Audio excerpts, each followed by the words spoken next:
So this is a red oak tree that we just planted and I just heavily watered. So I wanted to give you some information. Over here in this area, we are putting a tiny house. So back to the oak tree.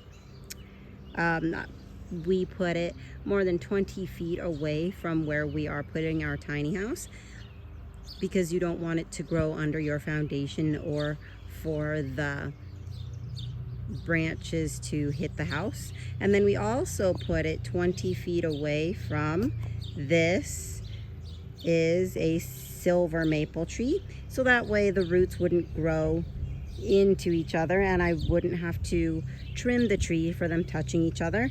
And we also put it 20 feet away from our neighbor's property and their buildings, excuse me.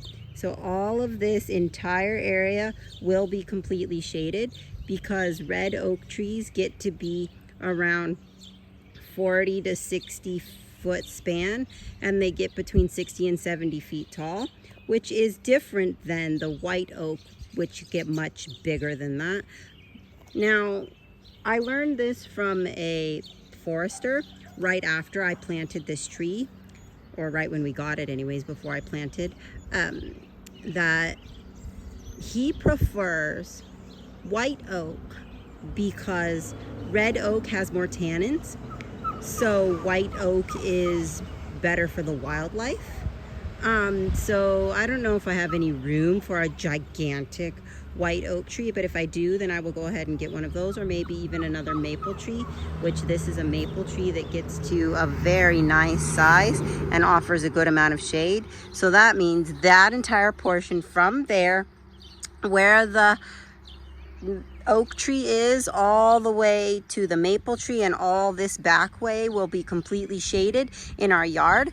And we kept that away from that section over there. That is a burn barrel and that is a compost pile, because this way, right where that container is south. So we wanted to be able to utilize as much of the solar panel as possible for solar for our house. Once we tear down this house and rebuild, we will have the roof slanted this way to utilize the solar, and none of the trees will be in the way. And then we will also have a greenhouse here, so the greenhouse will be partially shaded, which is good for that. So let's get that red oak tree in frame. There it is. And oak trees, in particular red oak trees, grow really fast.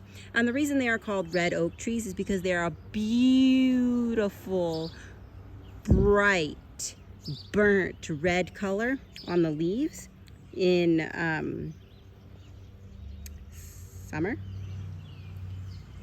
Excuse me, in fall when the leaves come down. Sorry, I was trying to get the oak tree in frame. So in fall, they are a beautiful burnt red color. So I thought that would add some beauty and flavor to our yard.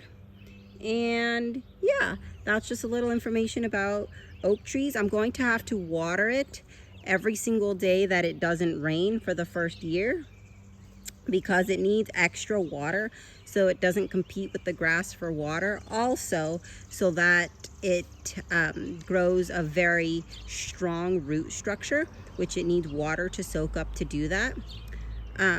Luckily here in Pennsylvania, words today. But in Pennsylvania, it rains quite a lot, so I will probably only have to water part of the time. Now, what I did here was we dug the hole, and you only need to do it not too deep, just to how big the roots are. So as long as the roots are completely covered, don't do it any deeper than that, because if it's too shallow, the roots won't be able to root very well. But if it's too deep, then the roots, you know, when you see roots of a tree, the big stump part of the root comes out. None of it will be able to come out and get air, which is what it needs. So don't do it too deep. But what we did was we dug the hole, and then we put compost from our compost pile, which is over here, and it's doing really well. We just mowed, so that's all grass on top. So we put compost in after we dug, and then we put a little bit of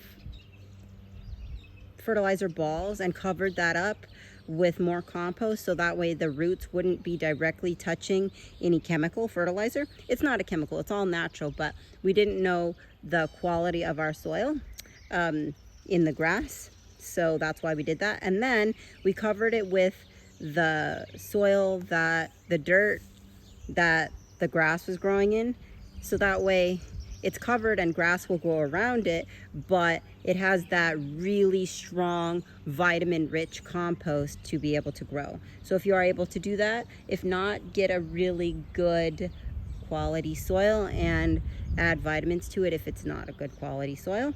Anyways, this is red oak tree, and I will keep you updated as to how it grows further on. Supposedly it grows really fast, and in 2 years it will be fully mature, but I will keep doing updates for all of you that would like to know.